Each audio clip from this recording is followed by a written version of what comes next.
Nós vamos então continuar a nossa exposição do Evangelho de Mateus. E hoje nós estamos no capítulo 13, versículos de 44 a 46. Mateus 13, de 44 a 46. Duas parábolas primas, vamos dizer assim, quase irmãs. E nos diz assim o relato do evangelista Mateus. O reino dos céus é semelhante a um tesouro oculto no campo, o qual certo homem, tendo-o achado, escondeu. E transbordante de alegria, vai, vende tudo que tem e compra aquele campo. O reino dos céus é também semelhante a um que negocia e procura boas pérolas. E tendo achado uma pérola de grande valor, vende tudo o que possui e a compra.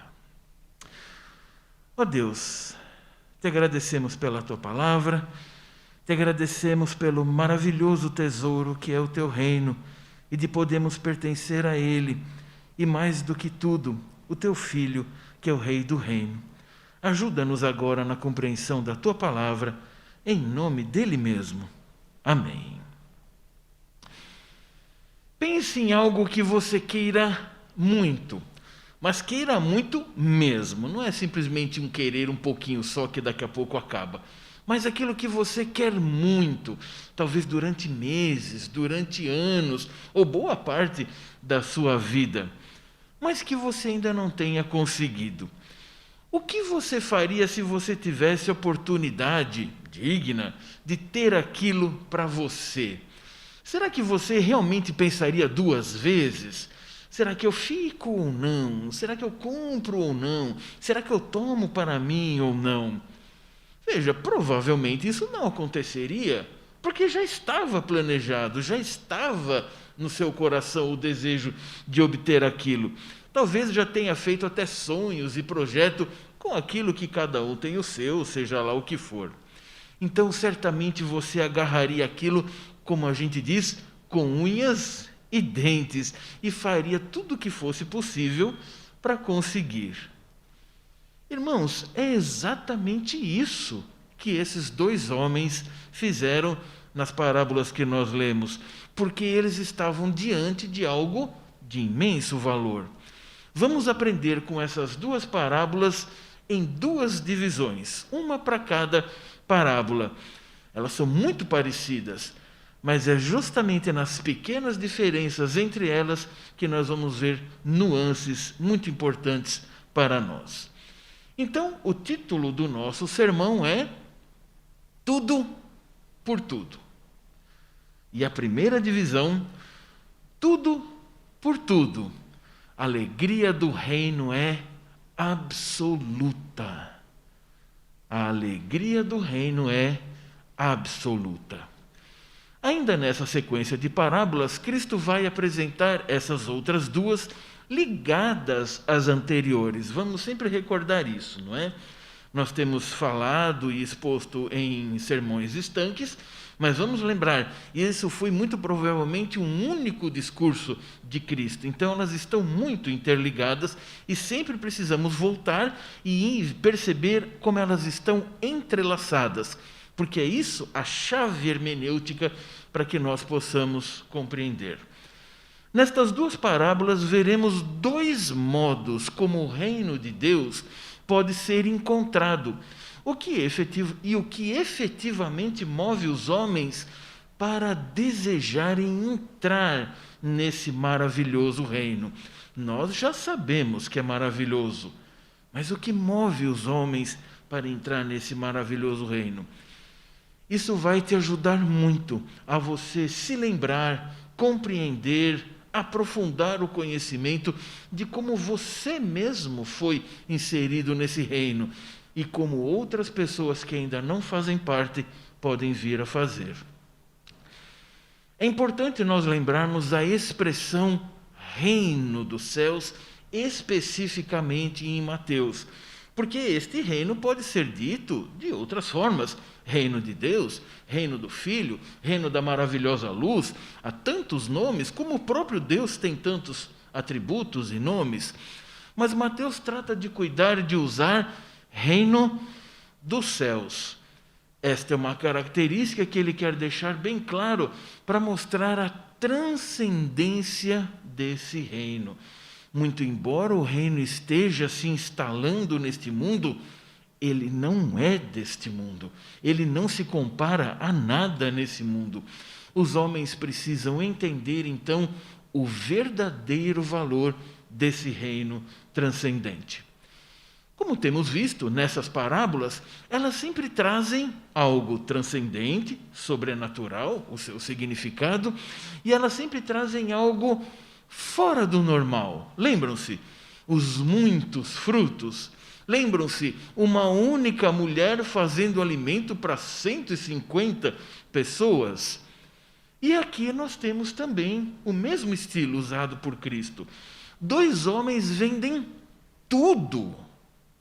Veja, não é que eles vendem algo de importante, boa parte das suas posses, mas a ideia de tudo aqui é tudo mesmo. Eles vendem tudo por um único tesouro e depois para um mais específico.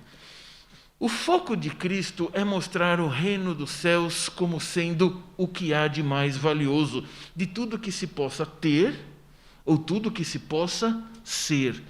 Vale trocar tudo por ele. Isso demonstra que o reino de Deus não é apenas bom, como muitos até não têm grande dificuldade de reconhecer assim. Mas ele é mais do que bom. Ele é o melhor. E por isso precisa ser recebido.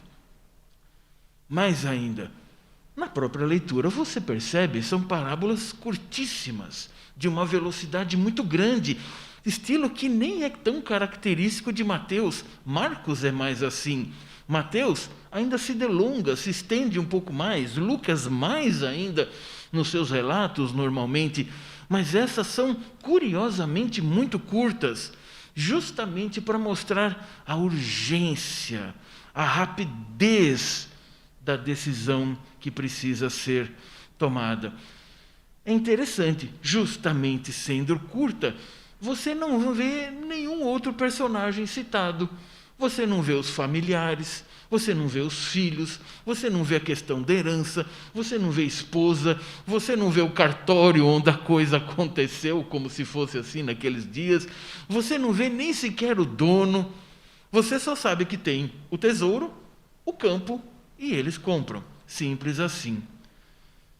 É isto que Cristo está querendo enfatizar, que o encontro com o reino dos céus acontece de maneira individual, pessoal e intransferível. Não tem ninguém intermediando isso.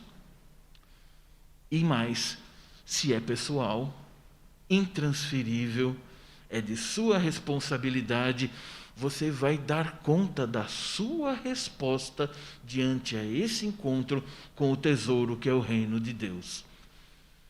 Assim como na parábola do fermento, mais uma vez temos a ideia de algo que está escondido. Mas como já temos exposto, não é um mistério que você precisa de uma chave percorrer mundos ou realizar tarefas, como nós vemos nos filmes de aventura, para você conhecer alguma coisa e ainda na dúvida. Não. Está escondido porque é reservado mesmo.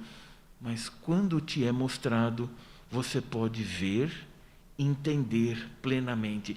A ideia de tesouro, mistério, não é de impossibilidade de conhecimento, é apenas de algo precioso que estava guardado e dali foi retirado para você e pode ser plenamente compreendido. O reino dos céus desceu a esse mundo, mas está escondido a menos que o próprio Deus o revele para os seus.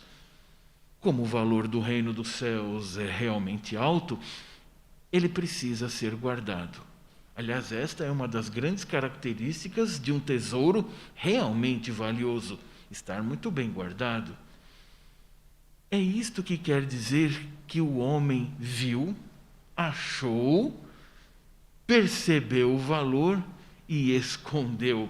Essa atitude não deve ser interpretada como se fosse egoísmo ou desonestidade. O foco aqui é que Cristo está querendo mostrar como se cuida de algo muito precioso. O esconder, da ideia de esconder para o uso. Aliás, o Salmo 119:11 já nos diz assim, não é? Guardei a palavra no meu coração para não pecar contra ti. Ou seja, não é que ele guardou só para ele. Estava muito bem protegida. E aquilo se revelava nas suas atitudes. É o mesmo sentido. É preciso entender que na época de Cristo não havia bancos como nós temos hoje. Sendo assim, era muito comum que as pessoas enterrassem tesouros. Não tem nada a ver com piratas do Caribe ou coisa assim, mas era comum as pessoas enterrarem. Deste modo, o episódio que Cristo está contando, está narrando, era muito mais comum do que hoje nós podemos imaginar. E quando nós pensamos em tesouros, nós pensamos em algo muito valioso.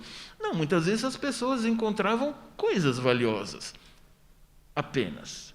É neste caso que na maneira comum das coisas acontecerem, se encontra um tesouro especial.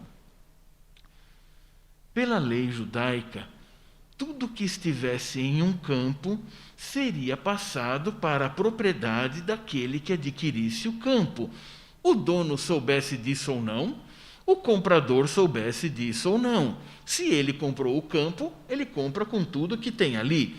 Então, note como esse tesouro está sendo adquirido. Nada é usurpado. Não há quebra de ética. Não há quebra de lei. Muito pelo contrário, tudo está seguindo o costume previsto na época. Ele não é roubado, esse tesouro.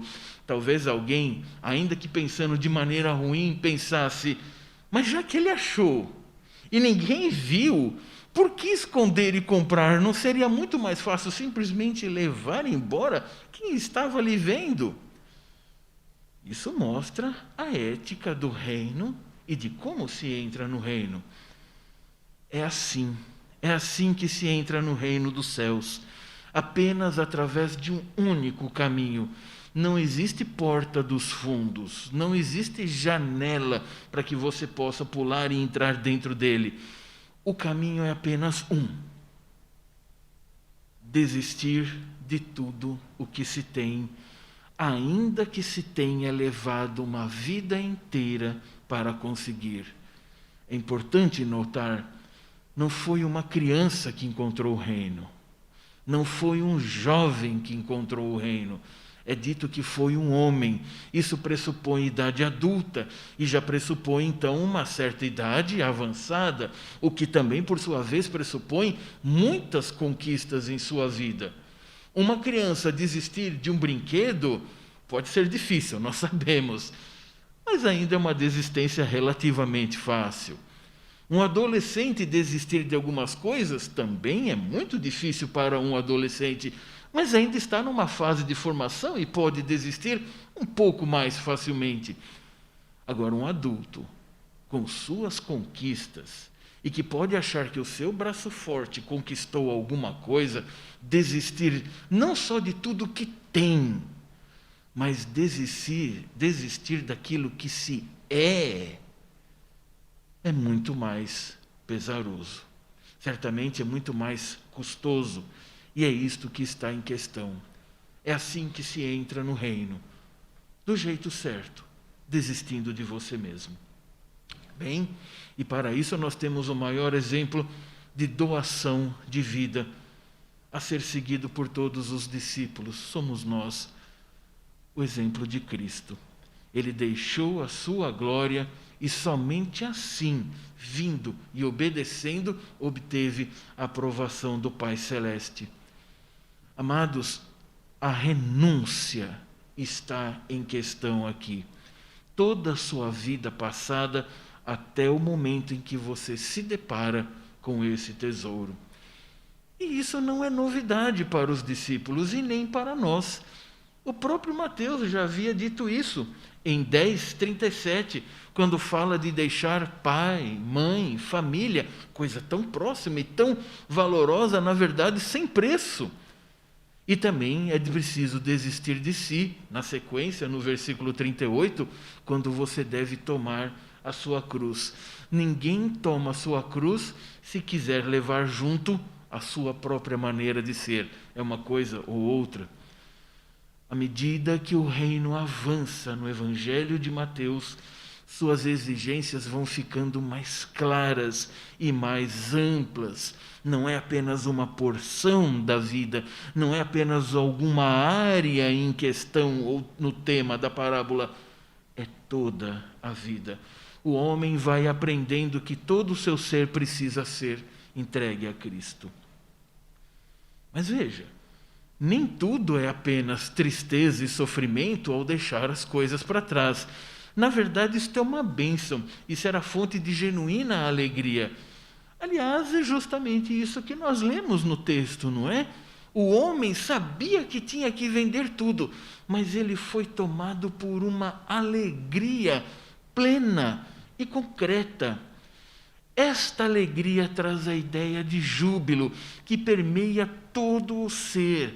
É aquela alegria que não é um sorriso do cantinho de boca, não é uma alegria passageira como quando você conquista algo até muito importante, mas que depois cai na normalidade, talvez apenas no uso. Essa alegria atinge o coração e por isso mesmo se torna um verdadeiro combustível para fazer todas as coisas, inclusive deixar o passado. Veja que o que vai mover o motor e ao mesmo tempo o combustível para aquele homem abrir mão de suas conquistas é a alegria que ele vê no futuro, ao mesmo tempo que já desfruta dela no presente. Irmão, sabe quando nós dizemos assim, que fulano tem carisma e consegue convencer os outros das suas ideias? É porque ele está tão repleto de certeza e sentimento que as suas palavras transbordam com propriedade e assim acaba trazendo credibilidade. É esse carisma, é essa propriedade, é essa alegria que está em questão aqui. E é a mesma alegria que somos chamados a ter quando Paulo escreve aos Filipenses, em 3:1 e depois em 4:4. Alegrai-vos no Senhor. Outra vez digo, alegrai-vos. É a mesma alegria presente na parábola da mulher que havia perdido a sua dracma. Olhe, de novo a temática, encontrar o que para si é o verdadeiro tesouro. E quando ela encontra, lá em Lucas 15:9, ela dá uma verdadeira festa de gratidão. O coração cheio desta alegria. Por causa desta alegria, este homem da parábola abre mão de tudo que tem. E muito interessante, pela velocidade com que a parábola é contada, sem relutância. Como dissemos no início da mensagem, sem pensar duas vezes, será que vale a pena? Isto que eu encontrei realmente é maravilhoso. Não tem nada mais maravilhoso do que isso. Mas eu custei tanto para conseguir essas coisas. Bem, mas se você reconheceu que não tem nada mais maravilhoso, o que você tem pode até ser um pouco maravilhoso. Mas perto daquilo encontrado, tudo perde o valor. Os que não sentem essa alegria é porque ainda acham que o cristianismo é apenas uma linha filosófico-religiosa, que Cristo é apenas uma figura importante e que merece o máximo de respeito, mas não meu coração. A Bíblia é um livro escrito por homens devotos e muito interessados em ajudar os outros em o seu lado espiritual, mas não serve na sua totalidade para dirigir a minha vida em todos os aspectos. Ciência, filosofia, arte, engenharia, matemática e tantas outras são disciplinas de muito valor, que pela graça geral tornam esse mundo menos caótico, na medida em que as perfeições de Deus podem ser vistas através destas ciências, mas elas não podem salvar. Uma vida simples, junto à natureza, com boa dieta, exercícios, meditação, bom uso do tempo e do dinheiro, ter um coração solícito, amar sua família, dedicar-se a ela e fazer obras de caridade, certamente tornam esse mundo menos caótico, na medida em que as perfeições de Deus podem ser vistas através delas. Mas elas não podem salvar. Renunciar a si para aceitar o reino, e o rei do reino é o que pode salvar. Falarmos de renúncia em um mundo e num momento específico que cada grupinho busca se impor na sociedade de forma absoluta, egoísta e revanchista, certamente é a mensagem mais contrária que alguém possa pregar. Sempre foi assim, sempre será, pois o homem não quer desistir naturalmente de si. Abandonar o velho homem é realmente uma tarefa muito difícil, que começa na conversão e vai durar a vida toda, a cada dia. Contudo, mais uma vez, não somos chamados a viver pela tristeza do que abandonamos. Muito pelo contrário, o que temos diante de nós é bom e deve ser recebido com alegria, pois é esta alegria que fará com que você proclame o Evangelho dos céus com propriedade. Isso se você realmente já experimenta dessa alegria. Será possível falar de uma alegria transformadora, motivadora, se você próprio parece um derrotado? Como você convenceria as pessoas pelo seu exemplo? É impossível. Pense o quanto valia o reino dos céus e o rei do reino para Judas. 30 moedas de prata que sequer pôde fazer uso delas. Note como Judas, vivendo ao lado de Cristo, o supremo tesouro, não pôde avaliar o tesouro que tinha ao seu lado. Pense em quanto o reino dos céus vale para você. Do que você já desistiu para permanecer nesse reino? Deus não quer uma parte de você, alguma parte do seu tempo, alguma parte do seu amor. Ele quer você por inteiro. E isso nos leva ao nosso segundo ponto. Tudo por tudo, a alegria do reino é absoluta e agora o valor do reino é absoluto. O que dizer de alguém que esteve procurando algo além dessa vida? O que dizer de uma pessoa que percebe que esta vida não pode terminar aqui? Deve ter alguma coisa a mais. Ou ainda que não pense tão organizadamente dessa forma, uma pessoa que vive percebendo que as coisas não deveriam ser assim. Alguém que já desejava um lugar melhor e mais elevado do que essa vida aqui. Sem a orientação de Deus e o iluminar do Espírito, nós temos praticamente todas as religiões. São uma resposta a isso, para aqueles que entendem que como está não pode ficar e que deve haver alguma coisa além disso. Mas agora a segunda parábola vai nos responder como é que alguém que já procurava algo finalmente encontra o reino.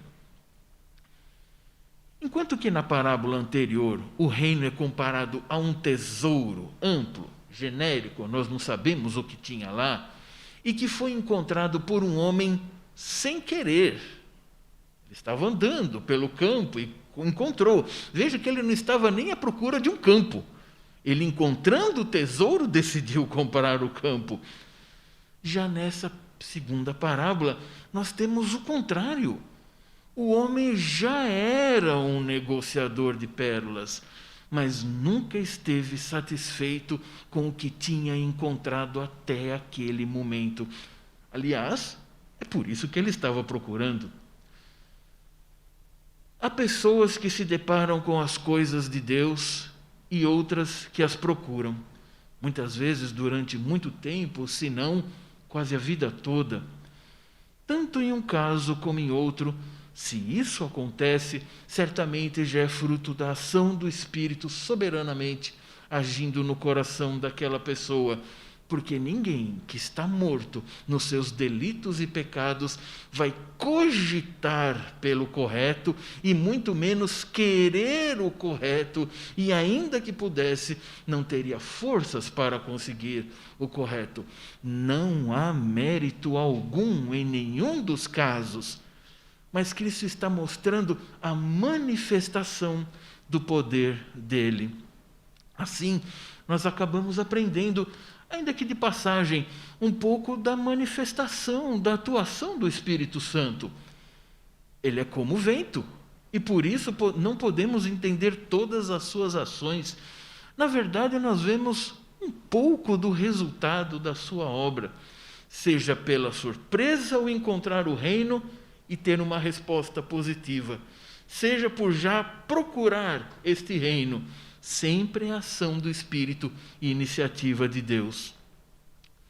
Enquanto muitos não aceitam esse reino, ou apenas se admiram das coisas dele, mas depois desistem, aqui temos dois exemplos positivos de pessoas que verdadeiramente o quiseram e com alegria, pois tiveram os seus olhos abertos para entender a natureza do grande valor. Assim, nessas parábolas parece haver um crescendo, um aprofundamento, uma especificação de como se encontra o reino, porque ele está se instalando na história e está cada vez mais se fazendo notar. Esse tesouro mais específico, que no caso aqui é uma pérola, tem uma razão para ser do mais alto valor. Aliás, é por isso que tem essa tradução, uma pérola de grande valor. O valor se deve ao fato de uma característica nessa pérola. Afinal de contas, por que ela tem esse grande valor e as outras nem tanto? É porque é uma pérola sem nenhuma impureza. É uma pérola perfeitamente bela. Veja o extraordinário, veja o comum. Num mundo caído, como encontrar algo perfeito? Assim era essa pérola. Ora, este homem sempre procurava boas pérolas, tinha critérios, conhecia seu ramo de trabalho. Justamente por isso, quando se depara com a pérola dos sonhos, não pensa duas vezes em adquiri-la. Ele não foi inconsequente, muito pelo contrário, ele foi responsável. Deus é o perfeito conceito daquilo que é belo e transmitiu isso ao homem quando fez a sua imagem e semelhança. É por isso que você sempre quer o melhor, você quer o mais bonito, você quer a melhor combinação, você quer a harmonia, seja nas suas roupas, seja na sua casa, seja nos objetos que você compra, você procura o melhor design que o seu dinheiro talvez possa comprar. É Deus que colocou isso, esse desejo pelo perfeito e harmonioso. Contudo, agora nós fazemos assim depois da queda, de maneira imperfeita e pelas motivações erradas. Mas quando o homem tem os seus olhos abertos pelo Espírito Santo para compreender e desfrutar do reino dos céus, nada mais importa do que aquela beleza do reino. sem impurezas, que reflete as próprias perfeições de Deus e da Trindade que tanto o coração procura. Se você gosta de algo belo, se você gosta de algo bonito, se você gosta de algo harmonioso, isso significa que você tem uma carência, uma necessidade por esta beleza. E ela é suprida pelas coisas dessa vida, nisso que nós dissemos, mas principalmente pela beleza do reino e pela beleza do próprio Deus. O comércio de joias já existia na época de Jesus, e até mesmo antes. As pessoas faziam adornos para si com pedras preciosas. O próprio colar do sumo sacerdote tinha no seu peitoral 12 pedras, representando as 12 tribos de Israel. Contudo, não nos é dito que foi encontrada uma pedra preciosa. Nem se cogitava em lapidar diamantes naquela época. É dito que foi encontrada uma pérola, e ela guarda uma característica muito importante. Pode valer mais do que uma pedra preciosa, mas nenhum homem pôs a mão. Não se lapida uma pérola, não se faz uma pérola. Sim, podemos ter uma pérola sintética, como qualquer pedra sintética, mas ela não terá o mesmo valor. Assim é o reino dos céus. Ele é de valor imenso e só pode ser recebido, nunca forjado, nunca trabalhado por você e muito menos comprado com nada. O fato desse negociante comprar a pérola não quer dizer que o homem possa comprar o reino, mas quer enfatizar que ele troca tudo que tem para conseguir o que é de valor inestimável. Se por um lado nós sabemos que não existe a conquista da salvação pelas obras e nem a sua manutenção por elas, nem que as boas obras sejam muito bem intencionadas, por outro lado há uma ênfase muito importante aqui. Não quer dizer que o homem não faça nada. O homem não compra, ele não conquista, mas o homem pode buscar o reino com toda intensidade. Aliás, é assim que nos diz Mateus 6:33. Buscai em primeiro lugar o seu reino e a sua justiça, e todas as coisas vos serão acrescentadas. E depois ele acrescenta no capítulo 7, versículo 7, pedi e dar-se-vos-á, buscai e achareis, batei e abrir-se-vos-á. É isto que a parábola nos ensina, o grande valor do reino e a grande responsabilidade sua, pessoal e intransferível, de decidir pelo reino, de deixar tudo o que você tem por esse grande valor. Aliás, muitos de vocês que estão aqui, dos que nos estão vendo em casa, ou muitos que ainda verão essa mensagem posteriormente, nós não estamos representados nesse homem que procurava algo que preenchesse de verdade e quando encontraram não largaram mais? Muitos que se converteram numa determinada igreja, mas depois, justamente por razões de fidelidade, não puderam ficar mais ali e foram atrás, com empenho, com fome, com sede, não de um local, não de uma denominação necessariamente, mas atrás de um grupo que pregasse a palavra de Deus, mostrando o verdadeiro valor do reino. Por isso, se você está desanimado, sem alegria na vida cristã, essa é uma oportunidade perfeita para rever os seus valores.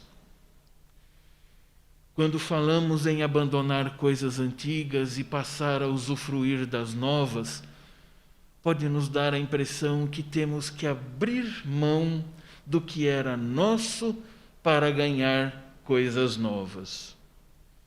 Cuidado, você nunca foi dono de nada. É que você estava tão cego, tão distante de Deus, que achava que possuía alguma coisa. Aliás, é por isso que muitos acham que podem comprar algo de Deus, justamente porque se veem donos de algo e ainda de valor. Quando você ouvir dizer abandonar as coisas antigas, abandonar o velho homem, entenda.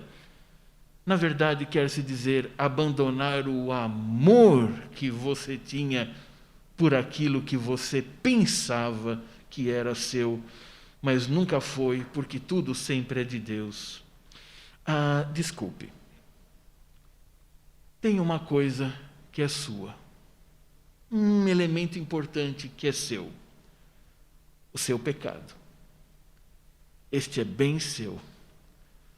Mas se você confessar a Cristo os seus pecados, Ele é fiel e justo para fazer a troca do seu pecado, que é só seu, pela salvação e perdão, que é só dele, mas que Ele divide com os seus. Não forge um reinozinho no seu coração e tome isso por reino dos céus, só porque você concedeu em fazer algumas coisas para Deus. A ideia presente no texto de ir e vender, caminhar, significa se mover de um lugar para outro, de uma situação anterior para uma outra diferente, de um modo de vida anterior para uma nova maneira de viver. Você tem seus valores mudados. Se ainda existem pecados que você não abandonou, a explicação é muito simples. No mais profundo do seu ser, você ainda acha que eles são mais valiosos do que o reino dos céus. Suas mágoas são consideradas mais importantes do que o amor de Deus para com você. Sua vingança é mais justa do que a justiça de Deus. Seu prazer passageiro é mais eterno do que as eternas bênçãos do reino dos céus. Você gostaria de ser perfeitamente belo, sem impurezas, como o reino e o rei do reino? Se você ainda não entregou sua vida a Cristo toda, faça. Agora é o momento. Se você já fez, lembre-se do que você fez e viva nessa perspectiva do reino que não é deste mundo, é de valor inestimável e que dar a sua vida em troca dele é uma perda, mas com o maior ganho que você pode ter, porque vai daqui para a eternidade. Que Deus nos abençoe. Vamos ficar de pé? Vamos cantar mais uma vez ao nosso Deus?